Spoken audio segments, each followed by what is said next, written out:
Today, the proclamation of the Word of God, Acts chapter 3. The reading. Now Peter and John went up together to the temple at the hour of prayer, the ninth hour. And a certain man lame from his mother's womb was carried, whom they laid daily at the gate of the temple, which is called Beautiful, to ask alms from those who entered the temple. Who, seeing Peter and John about to go into the temple, asked for alms. And fixing his eyes on him with John, Peter said, "Look at us." So he gave them his attention, expecting to receive something from them. Then Peter said, "Silver and gold I do not have, but what I do have I given to you. In the name of Jesus Christ of Nazareth, rise up and walk." And he took him by the right hand and lifted him up, and immediately his feet and ankle bones received strength. So he, leaping up, stood and walked, and entered the temple with him, walking, leaping, and praising God. And all the people saw him walking and praising God. Then they knew that it was he who sat begging alms at the Beautiful gate of the temple, and they were filled with wonder, amazement, and what had happened to him. The word of the Lord. Thanks be to God. Please stand for the responsorial psalm. Psalm 105, our response: Rejoice, O hearts that seek the Lord. O give thanks to the Lord, call upon his name, make known his deeds among the peoples. Sing to him, sing psalms to him, talk of all his wondrous works. Response: Rejoice, O heart that seek the Lord. Glory in his holy name. Let the hearts of those who rejoice to seek the Lord. Seek the Lord and his strength. Seek his face evermore. Response: Rejoice, O heart that seek the Lord. O seed of Abraham, his servant, your children of Jacob, his chosen ones. He is the Lord our God. His judgments are in all the earth. Response: Rejoice, O hearts that seek the Lord.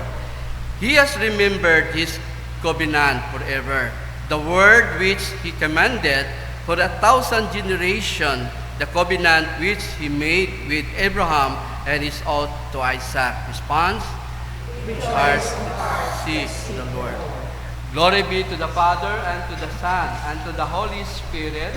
As it was in the beginning, is now, and ever, world without end. Amen.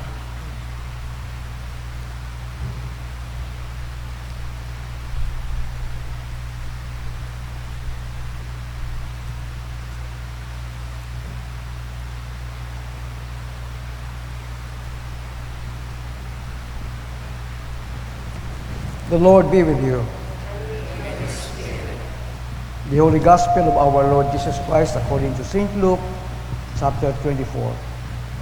Glory to you, Lord Jesus Christ. Now behold, two of them were traveling that same day to a village called Emmaus, which was 7 miles from Jerusalem.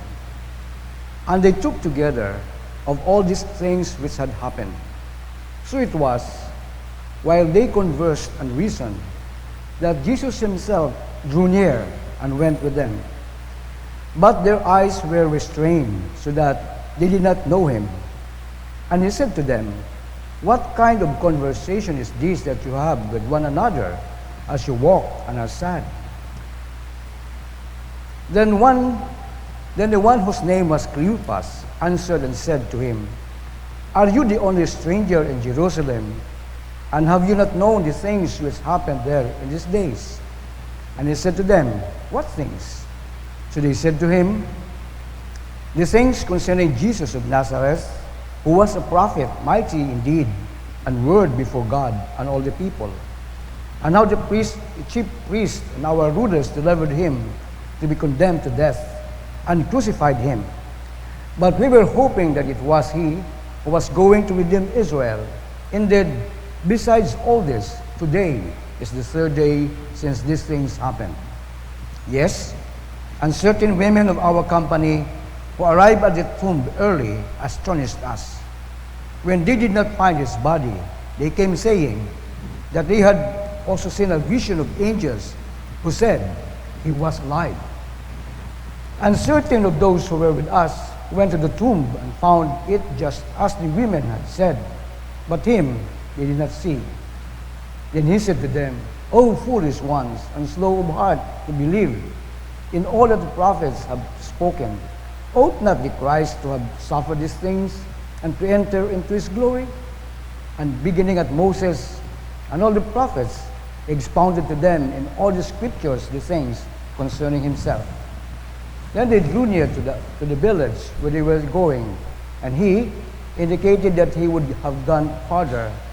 But they constrained him, saying, Abide with us, for it is toward evening, and the day is far spent. And he went in to stay with them. Now it came to pass, as he sat at the table with them, that he took bread, blessed and broke it, and gave it to them. Then their eyes were opened, and they knew him, and he vanished from their sight.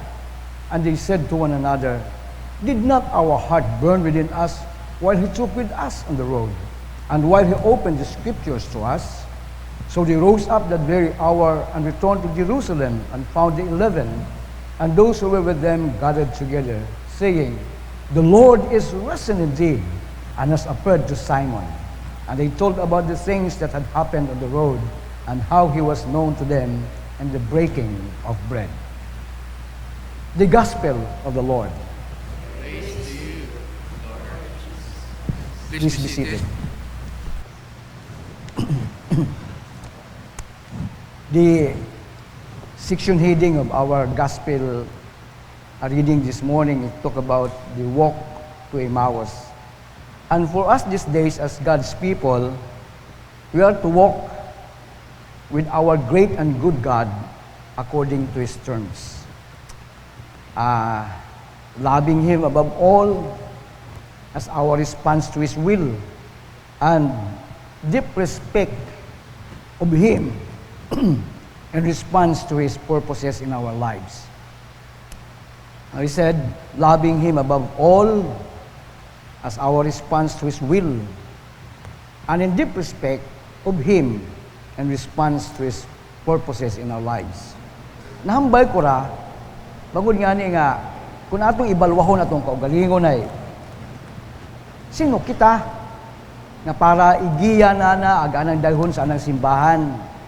As I have told you before, ako sa akong pagpangabuhi tay, it's good for me na kada Domingo masimba ako kibahan ng asawa ang mga unga. Even before I was not married, simba gid ako. I knew that there is God. O galing, na akong pagisayod kung sino imaw, ay hapaw. Kung may problema ako ay, magod katanda man ako sa langit, agamwa ko, Lord, buligi man ako. Pero, wag ko kasayod ka ng pulong. I studied in Aklan College, a Catholic school. O galing ay, bukod kami used magbasa at Biblia, we are just used to recite prayers. The Lord's Prayer, Hail Mary, the contrition, the act of contrition, and so many things. But to read the Bible is far from us. O galing, matuod ay, sino gid kita? Kagiyahat Ginoo padto sa nang simbahan. We are as we are. Amen? We are as we are. Haman, hambag ko kinyo several times. And even today, I will say it again. What makakita sa atong tagipusoon except the Lord Himself? Amen? Because He sees that, He knew us, and He knew what is good for us. That's why He brought us to His church. Dinala na kita sa anang simbahan to learn more of Him and to study the word that you have spoken. He said, I have said, to know God according to His terms. Like when He said, this is my body, this is my blood, then it is His body, it is His blood. Taste as bread, taste as wine. But taking them according to His words, according to His terms, then it is indeed His body and His blood. Hay kato, mauno kita magkalawat. Might be, ay, bukong itpas kato. Ay, kung magkalawat kita kato, ay, daw saway lang. Masamitan ko man ra, kung mauno lasa, ano gid? But, because of the Word of God that speaks to us in so many ways, kay Pastor De, kay Father De, kay Bishop Ricardo, he did it well for us to understand what really meant is the Holy Eucharist. Which today, sa atong pagbasa sa Ebanghelyo, after the Lord Jesus Christ raised from the dead, He took bread, blessed, and broke it, and gave it to them. What an institution of His body and blood that we are now partaking of. Ag anong resulta? Because we accept it, we receive it with worthy manner. Amen? Worthy manner. Might be kato ay worthy gin mata because we don't know anything. But then, kulang atong paghiubot. Hay makaron, klaro katon. If we receive His body and His blood in unworthy manner, we ourselves receive the punishment. Hay imagine kung di nato maintindihan nga maurat agaliro Eucharist do kalawat nagaabot sa atong kabuhi when we take it for granted of receiving the body and blood of Jesus, of our Lord Jesus. What will happen to us? We were then like before. Mas man gihapon kita kato. Pero because of the Word of God and the teachings that we are receiving from our leaders, naintindihan natin how important it is to partake the Holy Eucharist, rukalawat, in a worthy manner. And what is that worthy manner? Sa'yo dito kita karon. Ay kung i-explain na kung ano worthy manner, how to partake the Holy Eucharist, ay, maubos ang adlaw, agbasi kung abuong gasugod sa atong cellphone nga pinangutana. Pero it is enough for us to understand how to partake well the Holy Eucharist. Pero kalawat yung ginahambay at mga tao. Makalawat anay mana ako ay having not realized the importance of what is Holy Eucharist is all about. Pero kita makaron, because of the Word of God, according to His Word, according to His terms, this is my body, this is my blood, and we are to partake it well, in a good manner. Ngani masadyat akato kalawat, participate sa hamili nga gawas ang dugo ni Ginoong Hesus because we understand now and we have learned kung ano epekto sa gawas si tawo nga nagabaton it kalawat in a worthy manner. But what I like most from the passage of this gospel reading this morning is I found it in verse 30 and 31. Naghambay di kara, now it came to pass, kadgin andaw ging kangay si Ginoong Hesus nga, iya ka lang manakamon ay gabi iyon. So, pagpungko nanda, giving you a short imagination about what happened in that very night, no nga, ginkangay nanda si Ginoong Hesus. So they sat down on the table. He took bread. Ato naman habang bread raya ha. He took bread. Blessed. and broke it and gave it to them. Hayro masadyat ang response it, mga igto nga to, si Cleopas, daywas ang day. I don't know kung Simon is Cleopas or Cleopas and the other person. Then their eyes were opened. When pandemic came into our midst, nag-face mask kita tanan, ag hindi kita makakilaga sa kada isaga. But, kung antigo ka mag-analyze itawo, you can see them properly through their eyes. Amen? So kami, ay nag-training kami sa mga about drug addiction, about an attitude of people nga ginasumayang namon, intindihan namon kung maunoro gadayagan no mata. Intindihan kita namon. If you're sad, we knew that already. If you have trouble in your mind and in your heart, we see that through your eyes. Kita ta namon doon. But nobody can see the heart. Only God can see the heart. Ngani bisan mag-inalin kita at panugok sa mata. Ay, nasubyan kami. One time, aton diya nga misa, akong mga classmates. Ay, siyempre, face mask ako. Ay, muho ko sanda. Binuog akong face mask. Classmate, ay, Stuto Idris, iya katinggali yung mga naga-minister o umakon. It's good to see you for many years. Might be, more than 20 years, haman. Hay, pagkaagikot kaso, hay, waon kakot gamuo. They don't knew me already when I had my case in the court for 20 years. Hay, pagkapagos ko sang kaso, it has been news around. Hay, noon doon, ginamuo ko nanda ako. Masadya ka ako. Pero hambal ko nga ni, no one can see the heart and understand the heart. Ano hambal ko? Lord, alinonin ko ay tawo mo na kasanda. They will never understand me.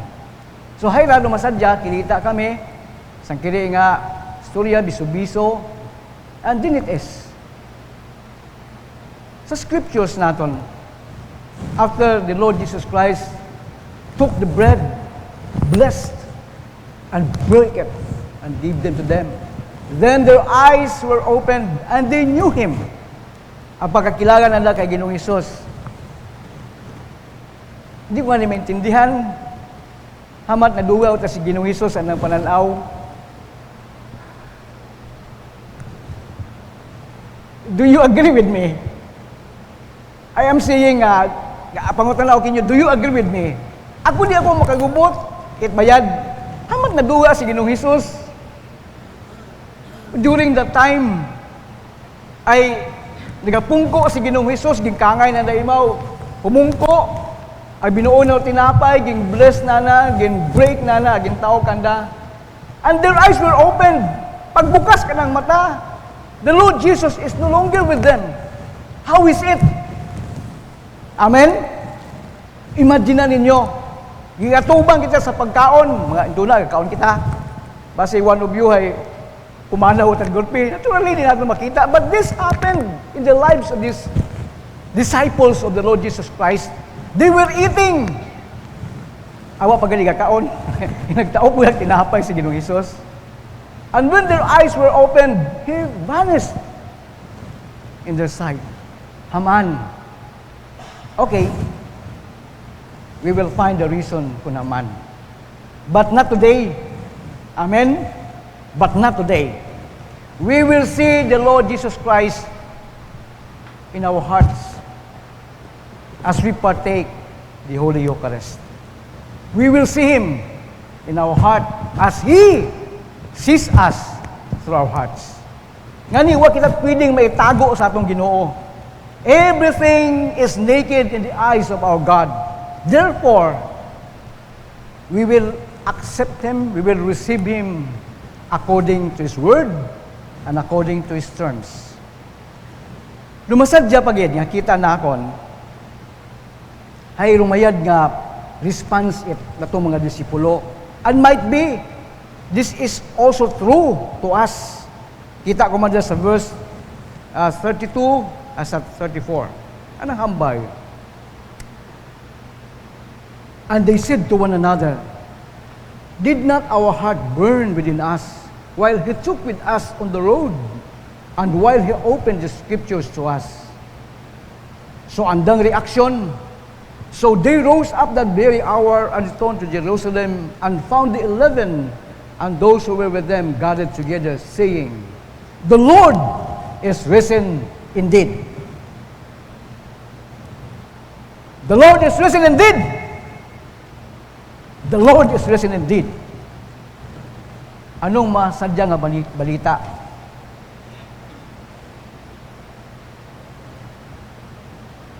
I have said, God sees our heart.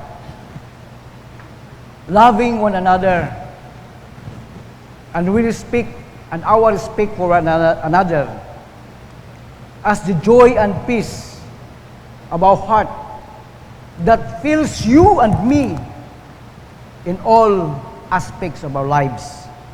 My loving to you and your loving to me, my respect to you and your respect to me, it fills all in all of us. Haman. Ay, di karon man lang kita kakilita in many aspects of our lives. Ay, abo, aron nga, kakulangan, abong diferensya.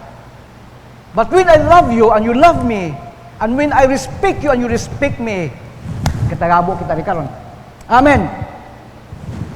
Ang pinaka-kumpiyansa natin sa adlaw-adlaw nga pagpangabuhi, no matter what, our Lord Jesus is alive. Amen. The Lord, our Lord Jesus is alive. Ang abing ano pang suli nga sugilanon, ang amat mga pilosopo o mga matuya-tuyaon, ag hindi bukod mga mapati-patihon, the Lord still is alive. May atong part nga sa atong bugasahon nga kuaga-aga it atong pagsimba, atong celebration of Easter. No one can hold Him, even the powers or force what nakapugong sa pagbanhaw ni Ginoong Hesus. Aman, He is the Son of God, and He is with us, and He is alive. Nga doon yung kumpiyansa natin adlaw-adlaw, no matter what is happening in the world, o mismo sa atong pagpangabuhi, we are convinced and we are taking into that level nga rong Diyos ay buhi. Ang bangod buhi imaw, our hopes are certain. Atong paggaom ay sigurado. And what is that hope? He said in another scriptures, I have prepared for you a better place. And that better place is just right here. My loving you, you loving me, my respect to you and your respect to me, we all met together. And this is the confidence that we have these days. God, our Lord Jesus, is alive. In the name of the Father, and of the Son, and of the Spirit. Amen.